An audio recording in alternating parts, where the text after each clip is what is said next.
Welcome to RICO 12. My name is Justin. I am a son of God and a recovering addict, and I'm blessed to be the host of this meeting and podcast. RICO 12 is an organization with the mission of learning and sharing the similarities of addiction of all kinds and gaining and sharing tools and hope from others who are walking a similar path. We come together from all places, faiths, and backgrounds to gain tools and hope from others who are walking a similar path. Speakers from our past meetings have represented many fellowships and identify with addictions with such variety as alcoholism, drugs, food, sex, gambling, theft, codependency, and all the anon groups, just to name a few.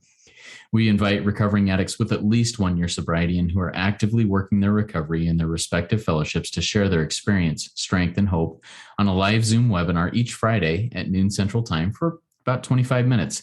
Then we, the live audience, get the opportunity to ask questions of that speaker for another 20 to 25 minutes. If you're hearing this meeting in recorded podcast form and would like to participate as a live audience member in the future, please go to www.rico12.com. That's RECO12.com to learn more and to submit your email address there to receive weekly invitations.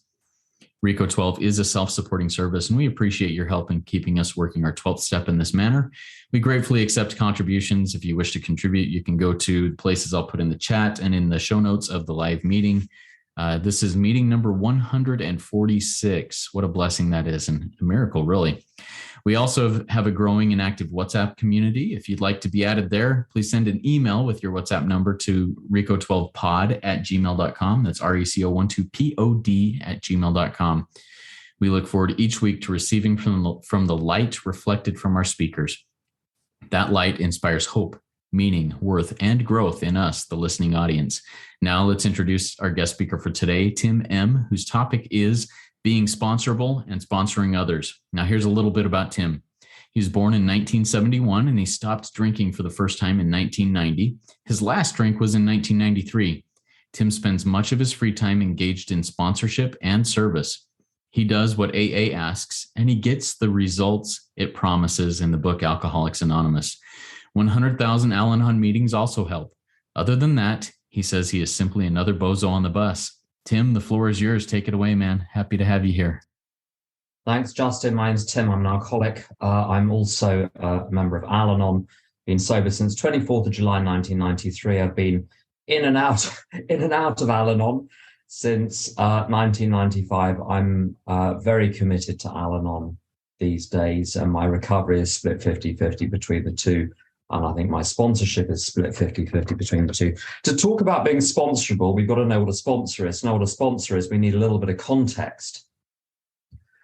I use the big book as my basic text to recover. There's lots of Al-Anon literature which helps, but the big book is like the Christmas tree, and the other AA literature, the Al-Anon literature, the other spiritual resources I use, of which there are many, are like the decorations on the Christmas tree. A Christmas tree without any decorations is still just fine as a Christmas tree, but it does help to have the decorations.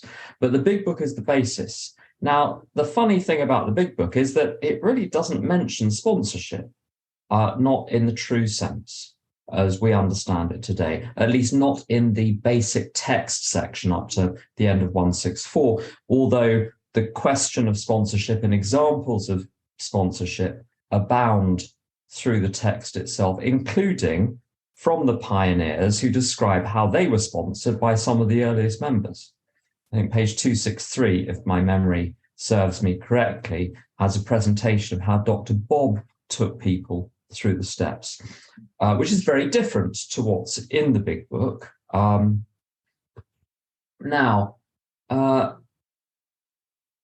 Why do we even talk about sponsorship then? Well, there is a line on sponsorship in the basic text, and it talks about the moment when the recovered alcoholic is presenting and offering the program to a new person. And if the person says, I would like to go ahead, I want to get sober, I want to do it the way you did it, it says something to the effect of, you can offer him much practical advice.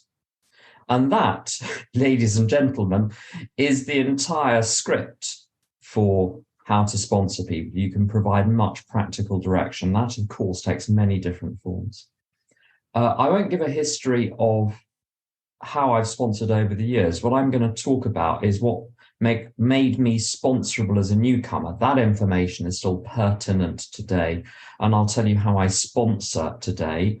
The way I sponsor changes, as it indeed should. If it didn't, it would mean I wasn't growing.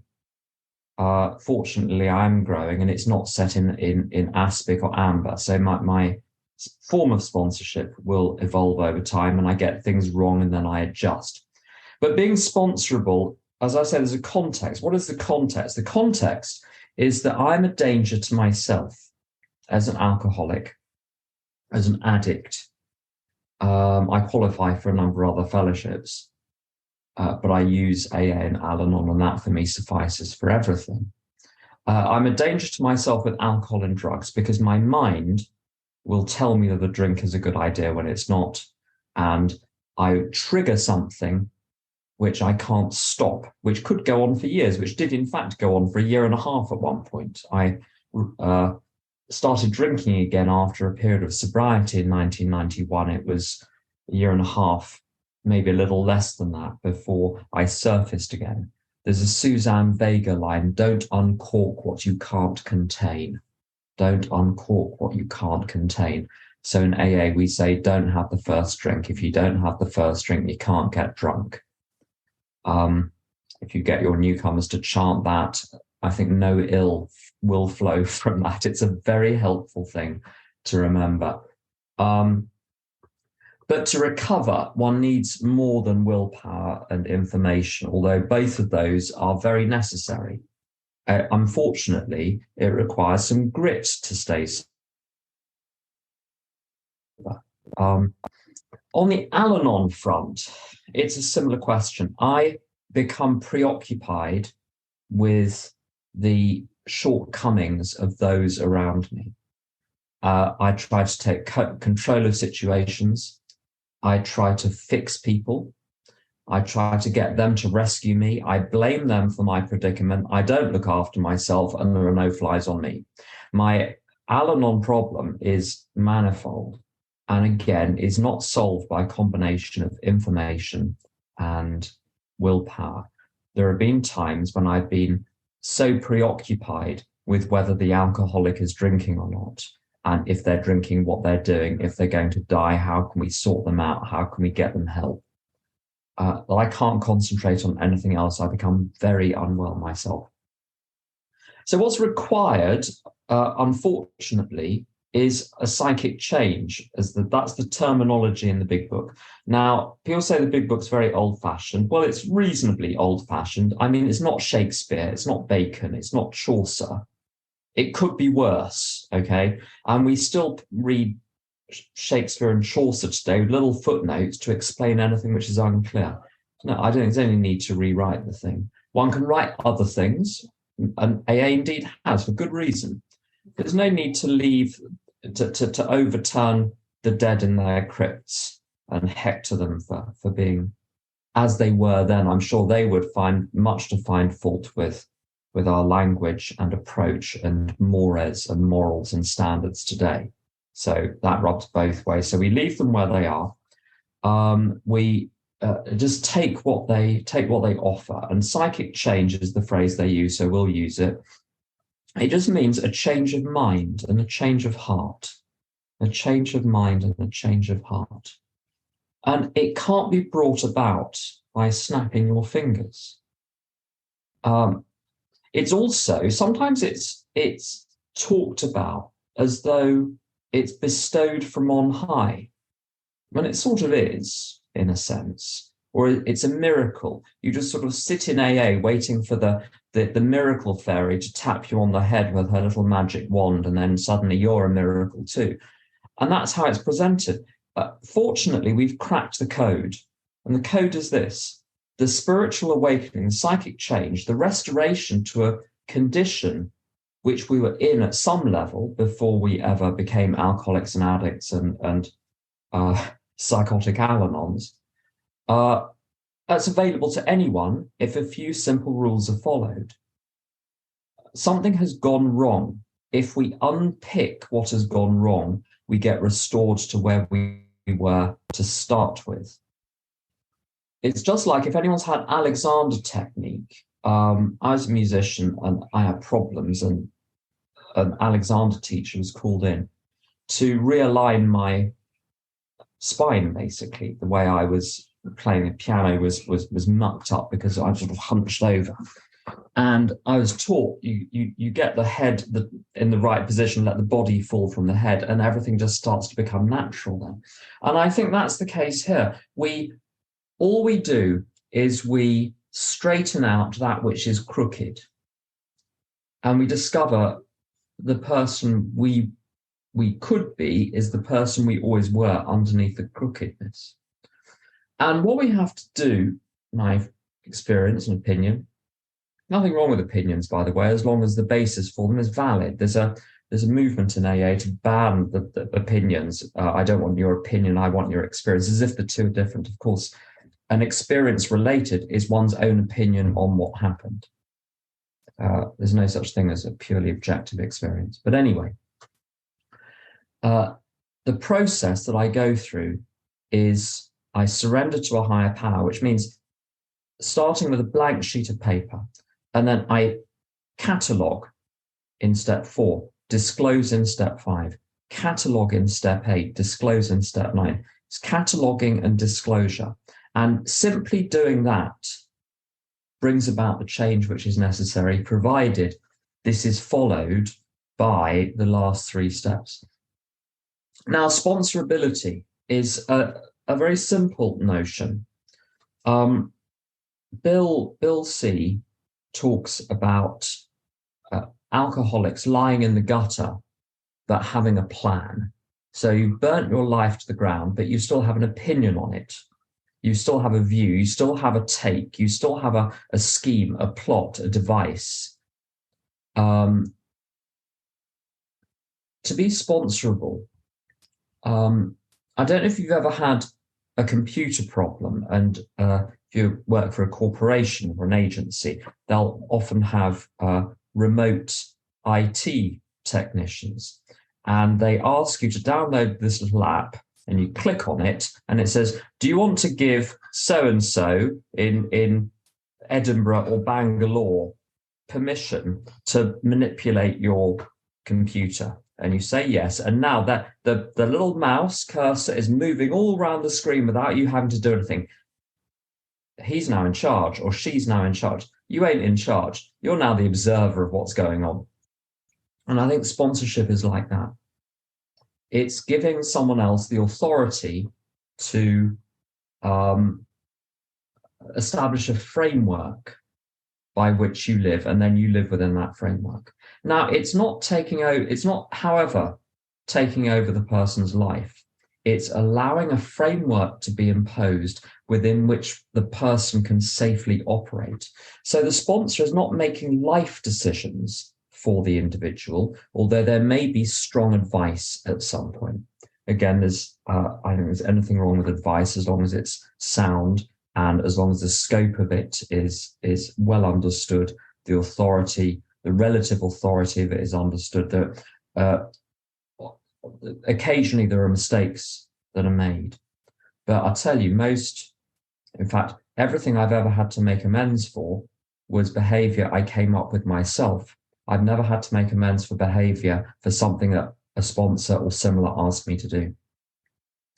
I've never relapsed because of something a sponsor asked me to do, but I did relapse when I was off on a frolic of my own.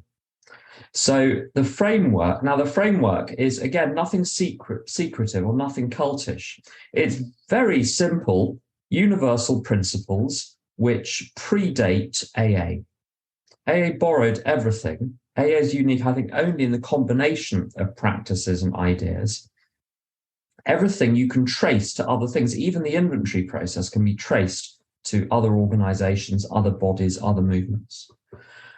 And the system I was given when I was new was to go to lots of meetings, which is simply, a meeting is not something special. It's simply spending time with other alcoholics, and you take your turn talking and listening. That's all. Doesn't require anything. Doesn't require any money, doesn't require any compliance, doesn't require any obedience. It's hanging out, which is why this is not a nefarious thing. You're simply being asked to hang out. You're being asked to plan the day in the morning in accordance with the big book, page 86 to 88, to watch out for moral failings during the day and to bring yourself back on track in pages 84 to 85, to consider what you can contribute to life rather than what you can get out of it, taking care, first of all, to put your own oxygen mask on first. Even the airlines agree with the advice we give in Al-Anon and in AA to put your own oxygen mask on first. You see, there's nothing nefarious here. There's nothing that the sponsor gets out of it, which is very important. So it's a very different sort of authority. In any other authority, the person to whom you submit is getting something personally or organizationally out of what you do. Sponsorship is not like that. Sometimes sponsees will say, oh, I've done this work for you. And I stop them and say, no, it's not for me, it's for you. I've just simply suggested it. I'm the dinner lady who puts the potato on the little metal tray. I'm not the food and I'm not the chef. I'm simply part of the delivery system, but it's your food. You get to eat it if you want to. And if you don't want to, that's fine too. But your funeral, but that's fine too. So now the reason I'm at pains to say this is because I think sponsorship is a package deal of a set of instructions on how to live in recovery. So meetings, service, daily program, and the stately but brisk procession through the 12 steps. One, of course, starts steps 10, 11, and 12 straight away because they're a basis for living. And one needs those all the more as a newcomer than one does as one does later on. So I was started on 10, 11, and 12 from day one. On day two, I could help people that were on day one. I could start off by asking the higher power for a sober day and getting direction for the day right from the beginning. Now, sponsorability therefore means being willing to submit to this very simple process, which is a voluntary submission. Something Clancy used to say is there is no such thing as dictatorship in sponsorship. As if the sponsee says F you, that's the end of it. There is no comeback. There is no retribution. No one sends the AA police out. If you want to go and be sponsored by someone else, have at it. It's fine. So it's unlike any other relationship where there's authority. Now, the authority is not vertical. Sponsor is not above the sponsee. They are equals, except the sponsor is further ahead and commands respect, not because of their person, of who they are, but on account merely that they are hopefully doing better in life than the sponsee. If the sponsee is doing better in life than the sponsor, you need a new sponsor. Find someone who's doing better than you. This is about monkey see, monkey do. So you pick your monkey carefully. You pick someone who is doing better than you, who's got a better grasp of the program than you, who's got better judgment than you. My job when I was new was to follow what my sponsor suggested. That is very, very simple. Now, I did do what I was told, not always straight away, but I did it. I did always tell the truth, but not always straight away. Maureen used to say, expect sponsees to tell you about 65% of what is going on max. I think that's about right. So it doesn't have to be perfect, although if you err on the side of caution, that won't do you any harm either. But it was simply submission to a system. And the system is tried and tested by millions of people and is also laid out very clearly in the big book. There's nothing secret squirrel here. It's very important when you get a new sponsee to lay out very clearly what is on offer so that there's no accusation of bait and switch later on. So get them to read the big book. So I'm going to ask you to do what's in here, and I'm going to share my experience on how to do it. And that's it. I think the two topics of sponsorship and sponsorability are almost impossible to separate. One one common phenomenon in sponsorship is argument. People argue with their sponsor. And I understand the desire to argue. But here's the thing. Step one talks about, implies insanity. It doesn't talk about it, it implies it. Why? Because in step two, it's very clear that we're restored to sanity, which implies that we're insane. That might be strong language. The book indeed concedes that this might appear to be strong language. But isn't it true, it goes on to say. I was someone that periodically thought a drink was a good idea, despite the years of counter evidence and the physical illness and the arrest on my last day of drinking, yet drink a few days later seemed like a good idea again. There are other addictions. On the Al-Anon front, the knowledge that worrying about the alcoholic achieves nothing is insufficient to stop me from worrying. The point of being someone who needs recovery, who needs step two, is you're in a position where you can't see straight, that 90% of what you think may be good and true and right, and maybe only 10% is wrong. But the faculty of determining which is which, the ability to differentiate the true from the false, is impaired itself, which is why I was in trouble in the first place. Everything I thought seemed right to me because I was thinking it. And yet some of it clearly wasn't, and I couldn't consistently tell which. I needed an outside pair of eyes. And so my job was to trust, just trust. So find someone you trust. People say they have trouble trusting, and it's not true. No one has trouble trusting. They trust themselves.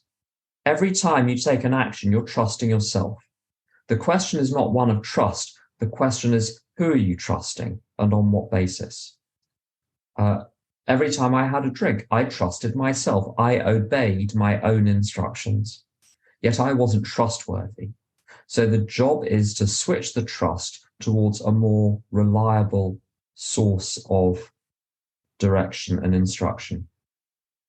There is the question. So the sponsor, as I say, takes the person through the steps and provides a stable and reliable recovery framework within which, if the person operates within that, they're going to be fine. They're not going to drink or take drugs, because every moment of the day is somehow accounted for by a constructive, useful activity and the benefit of the individual.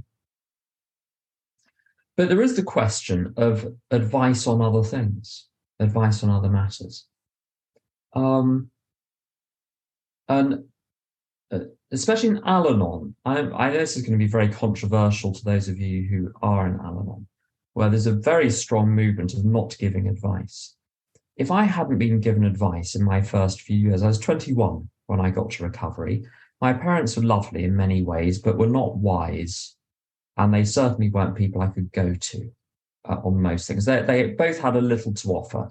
But in terms of psychological difficulties, emotional difficulties, the sorts of living difficulties I was encountering, they had nothing useful to offer. In fact, what they offered, especially on one side, I won't say which, was actively damaging. Not intentionally so, but it was.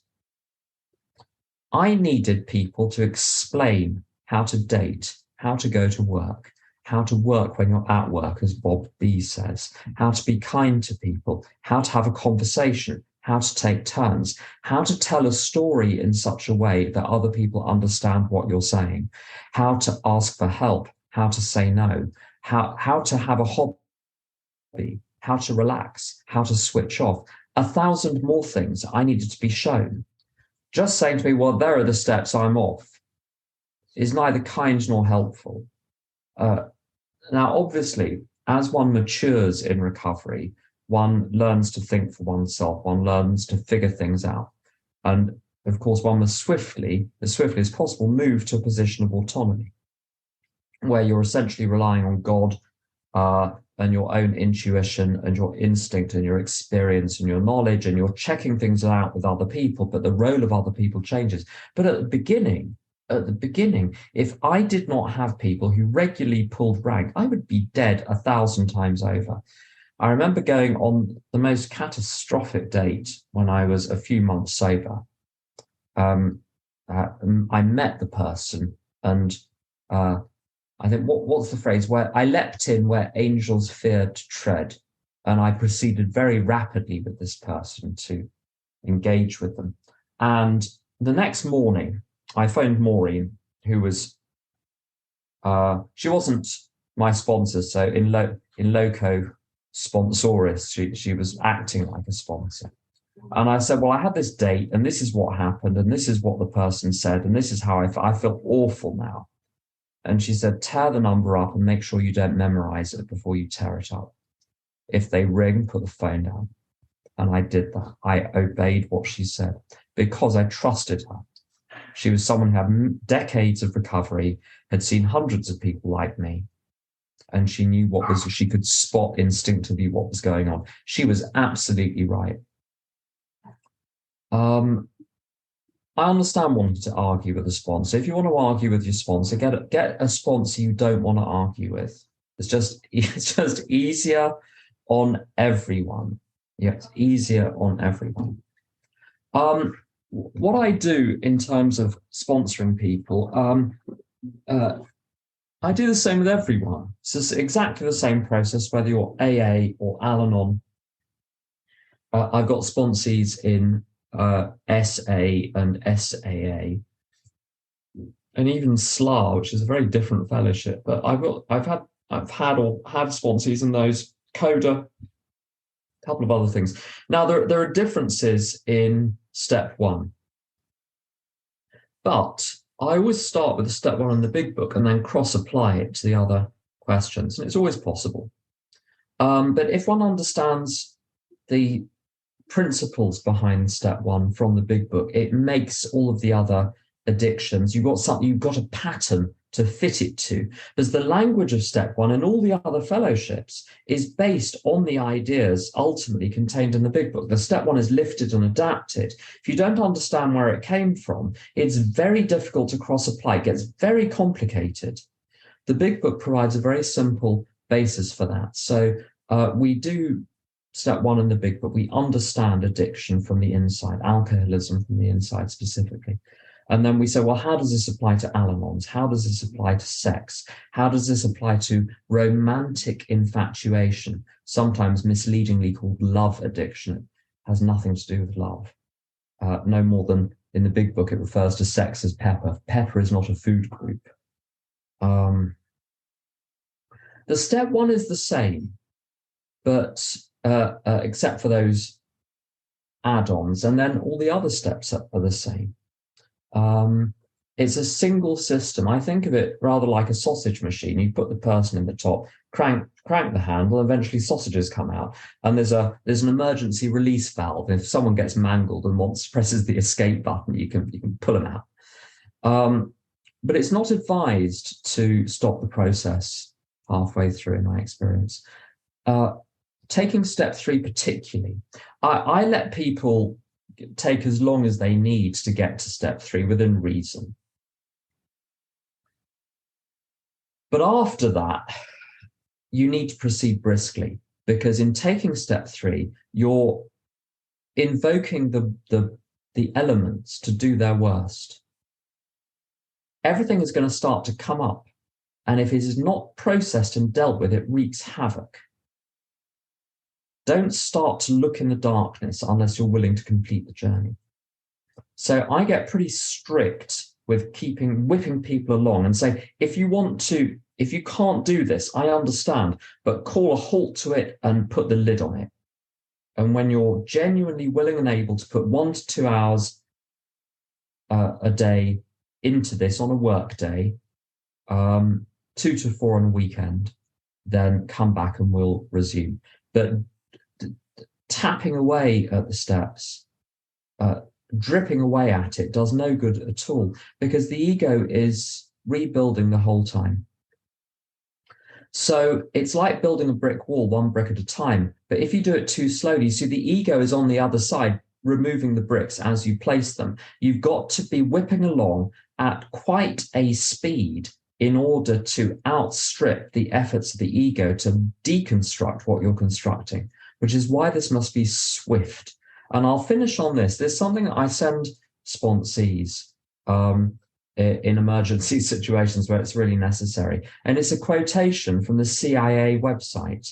It's a notice to applicants saying, if anything, something to the effect of this, if anything is going to get in the way, for whatever reason, with your prompt response during this application process, we suggest you go away and come back when you're ready. And frankly, this is the best way to keep cordial relations with sponsees, is to either proceed rapidly or not at all and part friends and remain available for people to come back later if there is any need to. So we're at half past the hour, Justin. So I'll stop there if I may. Tim, thank you so much. Very good stuff. I've got a page full of notes that I took here. Some great quotes, some great insights that you gave us here. We'll open the floor for question and answer from our live audience and from myself. Here, a reminder to our live audience, if you have a question for Tim, please type it in the Q&A link there at the bottom of your window. We've got a couple of those that have come in. We'll get to those here in a minute. I want to start off with a question that came from something that you mentioned, and it seemed like it just went past by quickly, but man, it hit me hard. You said that you start on step 10 through 12, starting from day one with new sponsees. What does that look like to start them right there at 10 through 12 when you start off with a new sponsee? Very simple. You take pages 84 to 88 of the big book, and you read them often enough that the instruction elements, there's instruction and commentary, that the instruction elements are so baked into the person's mind that they become a method for living. There is nothing in there which is unique to AA. It's similar to all spiritual traditions and religious traditions around the world. So there's a lot of common sense behind it. If one weren't in recovery, it would make very good sense to plan the day, to correct your behavior as you go along. I mean, there's nothing to look at being constructive rather than selfish. There's nothing magical in there. It's basic common sense. So first thing in the morning, God, please direct my thinking, divorce my thinking from self-seeking, self-pity, and dishonest motives. You consider your plans for the day. When in doubt, you say, God, give me the right thought or action. Free me from self-will. As you go through the day, step 10, continue to watch for selfishness, dishonesty, resentment, and fear. And basically come back to the moment, come back to the task at hand. If your mind leaves the room, go and call someone and say, I can't think this through. I've lost it completely. Help me. So it's a very good framework. And it's better. Those 4 pages are better than any individual can come up with. This is why I said the sponsor is the dinner lady putting the food on the metal tray. You're not cooking the food yourself. You're simply channeling pre-existing food to the sponsee. Yeah, I love that. So basically you start them off there on those pages 86 or 88. Do you say, hey, read these every morning and every night? Or do you just say, hey, every time we get together, we're going to read these and go through that? No, I treat people like grown-ups and say, some people come in very, very damaged. They might have mental health issues. They might have some people are dyslexic. There are times you really need to walk people through those. But I have lots of written notes which help people to pick apart, to understand what to do with each line, commentaries. So there's I give people lots and lots of materials, but I want to treat people like adults. Here are the materials, use them. And if you have a question, don't hesitate to contact me. But I don't like to spoon feed. I don't think it does people any good, because people must be responsible for their own recoveries. I don't take people through the steps. They take themselves through the steps, but I am the guide to that process. But they've got to hike themselves up the mountain. I'm not carrying them. They're hiking with me. Love it. Thank you. Thank you so much for that, Tim.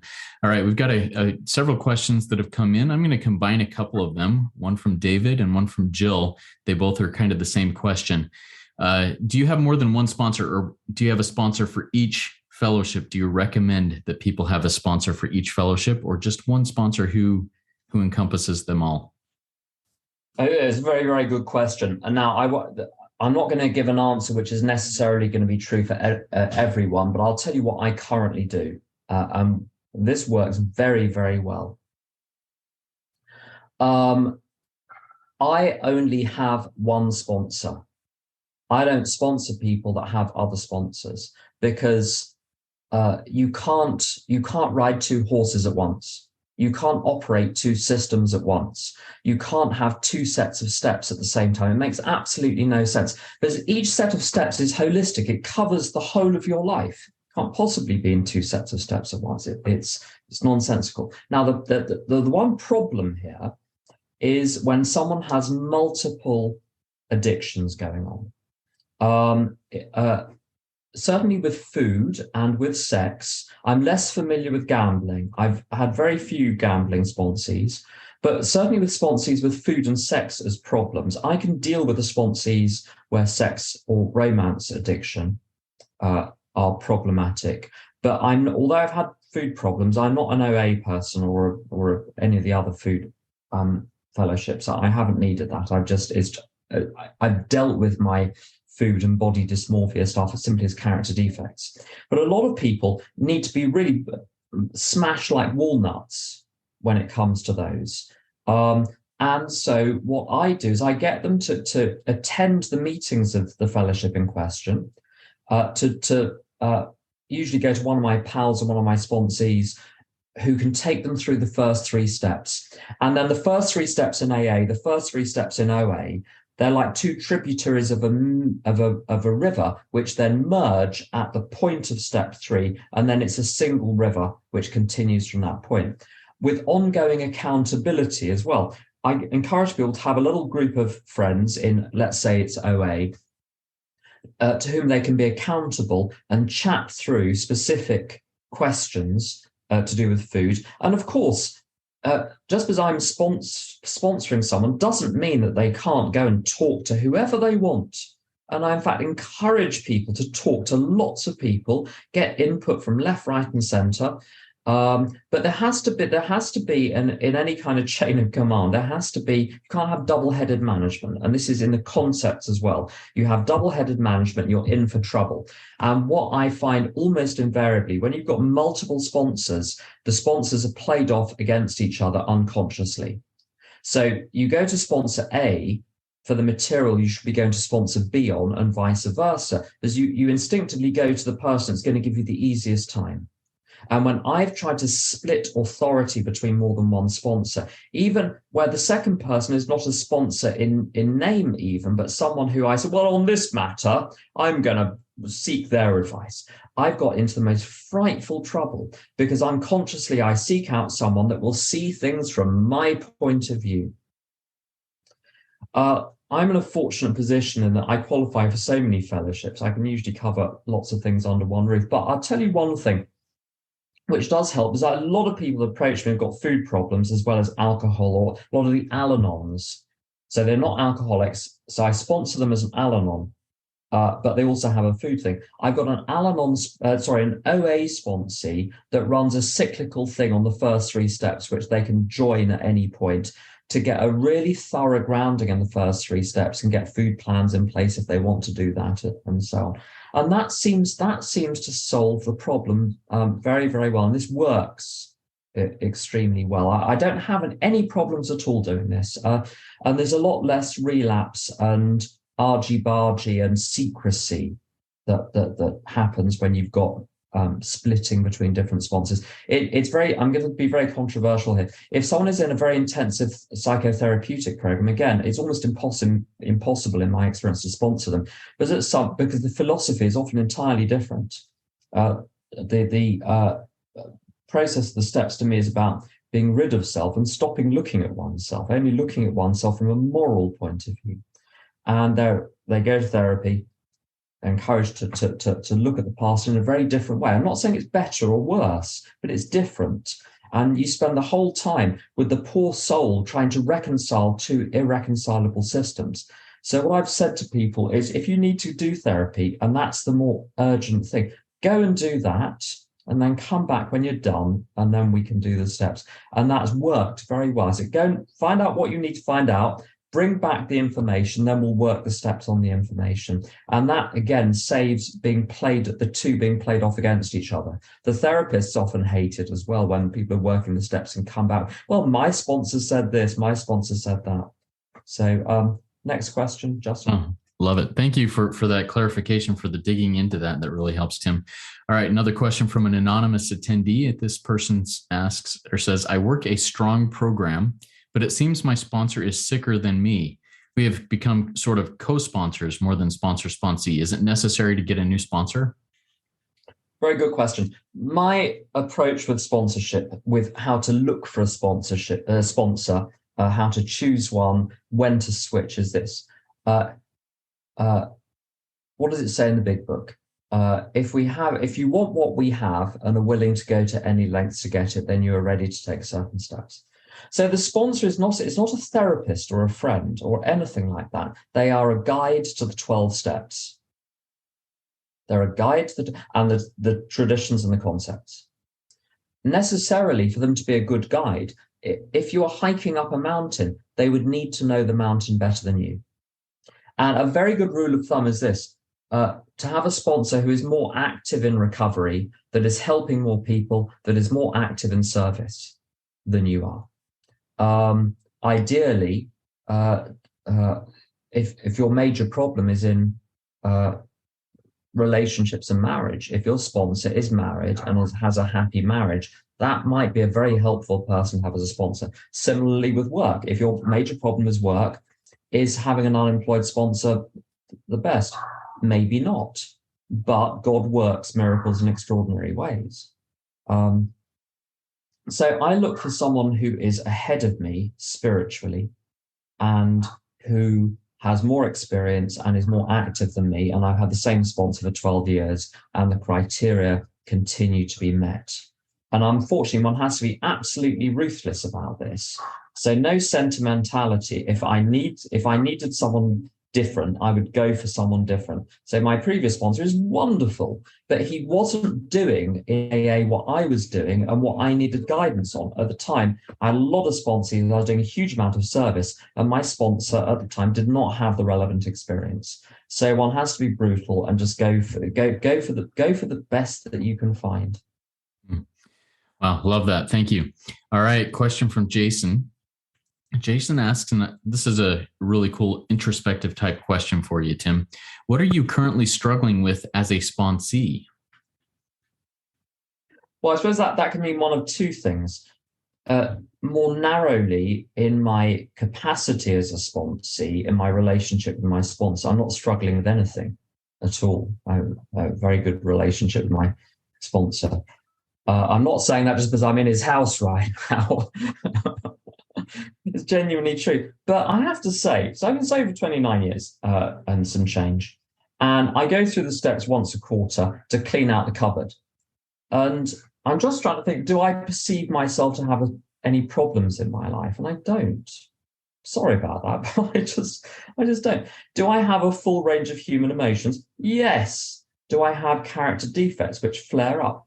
Absolutely. But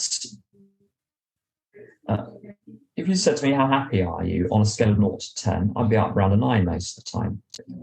How often do you have a bad day? I don't even know how to define the term in my current life. There are days that I'm very tired physically. I think that's the worst that things get. But the program works. If you work it very, very diligently for a long time, and I'm someone that not just with lots of addictions, but was very mentally ill when I got to AA. And I haven't had depression or real anxiety for a very long time. It's done extraordinary things, but it's incremental lifestyle changes, basically. Very slow, very slow. Love that. Sometimes slowly, sometimes quickly, but these promises will happen. And I love your testimony of the promises coming true in your life. Thank you for sharing that, Tim. Another question from the live audience. This is from Alan. Alan asks, how do you not take on your sponsee's baggage? Often the sponsees, well, all of us come in with a lot of baggage, but how do you not take that on?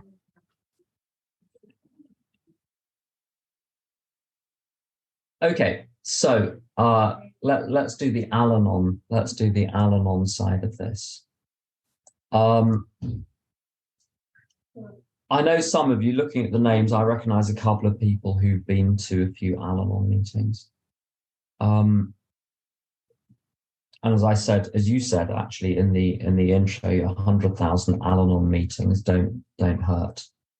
I remember my go. So I don't have an Al-Anon sponsor, but I have an Al-Anon go-to person who I talk through some Al-Anon stuff. They're called Tom, who's been in recovery since 1976 and Al-Anon since 1978. And I once wrote a very long message, a reasonably long message about some complex problem in my life. And I wanted a detailed response from him. And he wrote back, 100,000 Al-Anon meetings. That was his prescription. And I had another go. I tried to reframe the question in such a way as to elicit a more detailed response. And he wrote back 200,000 Al-Anon meetings. And I knew that if I continued that the prescription, it's like, you know, with the police where the fine just doubles every time you argue with the fine. He's not wrong. But there are some quick wins here. The quick wins. First of all, your sponsee's addiction or alcoholism. I didn't cause it. I can't control it. I can't cure it. They were alcoholic or Al-Anonic before I walked in the room.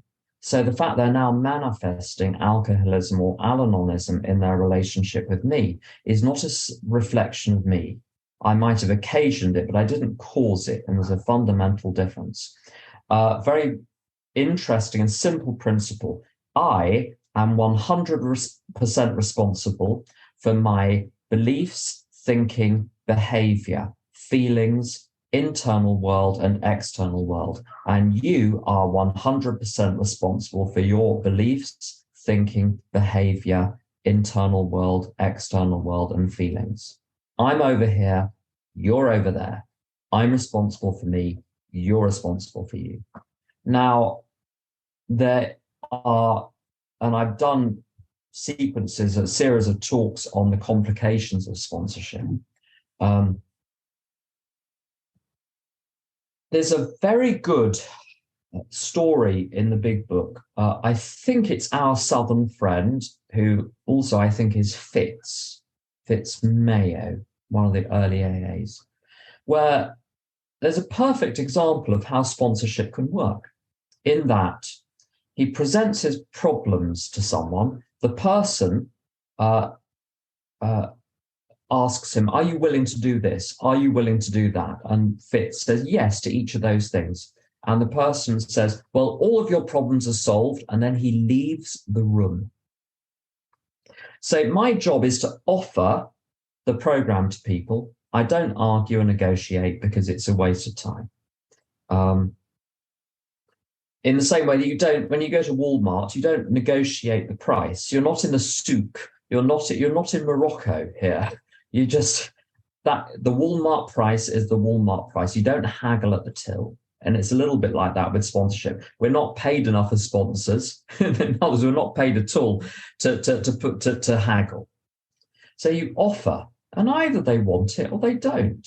And if someone is argumentative, if I'm in my right mind, I'll remember to say, you don't seem today to be enthusiastically excited about accepting what I have to offer. I understand that. I'd struggle to accept what I have to offer in your position. But why don't you think it over? Give me a call when you are ready. I'm not going to argue. And I've had that conversation a lot of times, and people respect that. People understand it as well, because you're recognizing the position that they're in. What I won't tolerate, practically speaking, of course, one tolerates things spiritually, one recognizes that people are where they are. So one should never become angry with sponsees. If one does become angry, something has gone wrong. Something has gone wrong. But even very subtle forms of resistance and manipulation, I bring them out into the open. I remember a conversation with someone once many years ago where when I suggested something, there'd be these deathly silences or sighing, very loud sighing over the phone. And I simply said, you just sighed very loudly. Were you trying to communicate something to me with that sigh? What were you trying to communicate? Let's talk about what you mean by that. So you bring those things out into the open.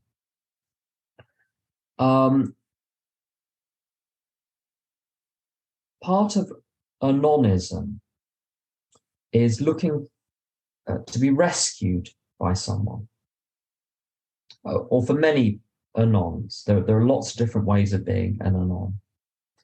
But part of it is looking for rescue. And part of it, you see, I would get into relationships with people who are very unwell, but who had a sort of trembling excitement to their energy, if that makes any sense. And it was as though I had no energy source myself. I had no power source myself. So I needed to vampirically clamp myself onto someone with a power source and feed off their life energy. And that's often the relationship between the Al-Anon and the alcoholic. The Al-Anon is kind of dead inside, but the alcoholic has life because they have alcohol. So the Al-Anonic actually needs the alcoholic either to be basically to be drunk, to have access to that power. It's very unwell. In recovery, that flips, and the Al-Anon will want, or the Al-Anon type, sometimes it's AAs who have an Al-Anon stripe down their back, as they say. They want the energy or the vivacity or the cheer or the whatever it is of the sponsor to compensate for their own deadness. And that's where the sponsee wants to form a special relationship with the sponsor. A Course in Miracles is a very good place to learn more about that. There are two very good Course in Miracles teachers, Earl Purdy, P-U-R-D-Y, and Anna Kujawa, K-U-J-A-W-A, who I found incredibly helpful. Their stuff is free of charge. I stress that very importantly. Lots of Course in Miracles stuff is free of charge, so that there's no, I'm not getting a commission here on anything. And they're very good on the subject of special relationships. And this often happens in sponsees where the sponsee wants special attention, wants pretexts to have conversations because they don't want the program, they somehow want you. This isn't flattering to the person at all. It's a very unhealthy thing. And unfortunately, one has to just, business is business. And although we're not paid, we're not professionals, it has a sponsorship relationship. I think to be very successful in the long term, to be maximally successful, has to have the same professional distance as between a doctor and a patient. That it can be very cordial and very loving and very kind. But I remember I had a conversation with Brian, who's my sponsor, many years ago. Well, I said, could we have a coffee, just one day, just to chat? And he said, you know we're not friends, don't you? You know we're not friends. And that hurt me because I was after a special relationship with him. I wanted a relationship where, let me just put something in the chat. Anna Jawa, Purdy, special relationships. You see, I have my friends, but I felt he was several grades above, and that by virtue of him being my sponsor, I would be able to, as it were, co-opt him as part of my friendship circle. But I couldn't pay the dues for that level. But I thought because I was a sponsor, I was entitled to the friendship as well. and I wasn't. A friendship must be freely offered.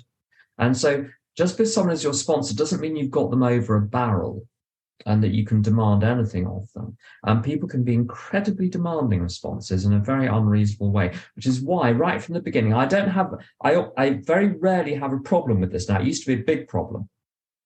And the way I've got around it is I introduce my sponsees to each other. And we have meetings where me and my sponsor actually get all of our sponsees, or as many as want to come, on Zoom meetings, and people get to know each other. So you're a member of a crew, a gang of people.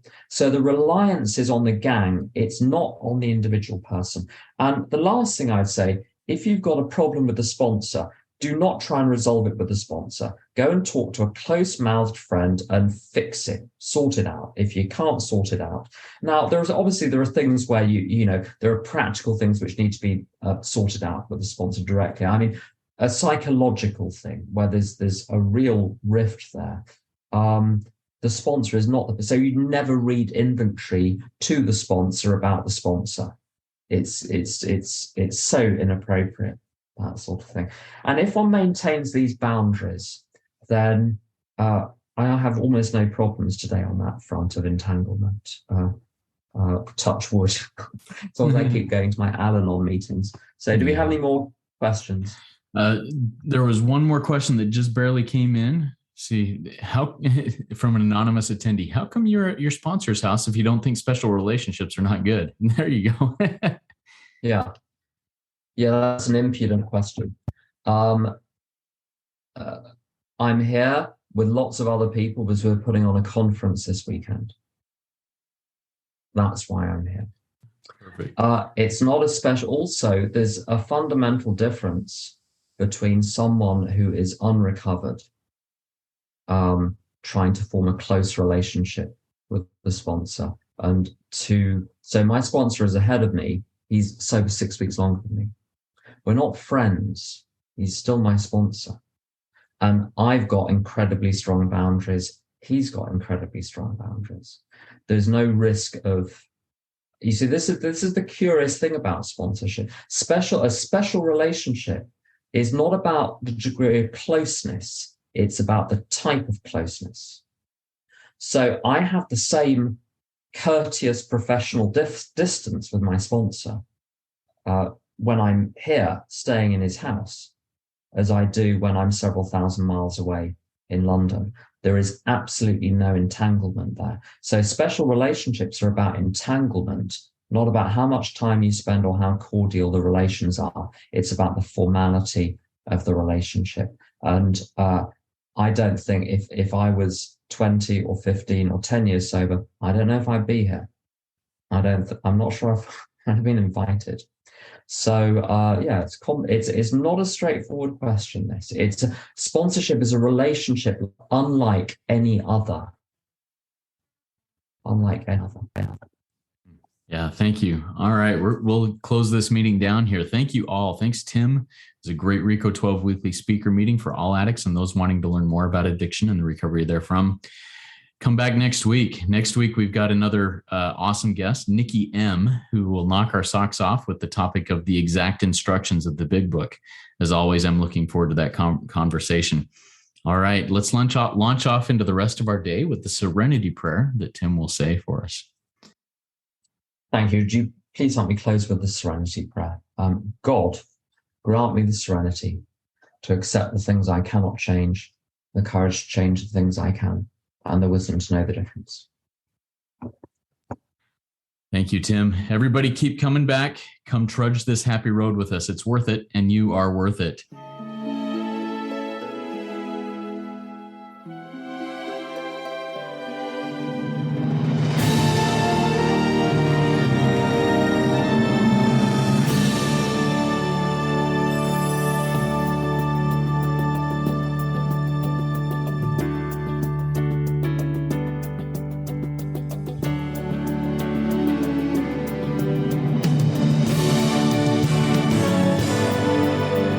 Standing still a moment, carving out this time, reflecting on the landscape of this life of mine. too high to conquer, streams too wide to cross, troughs too deep to walk through without incurring loss. Yet here I am, still standing tall, despite the rough terrain. One like me survived the storms and walked through wind and rain. Still standing, I will fight the good fight, still searching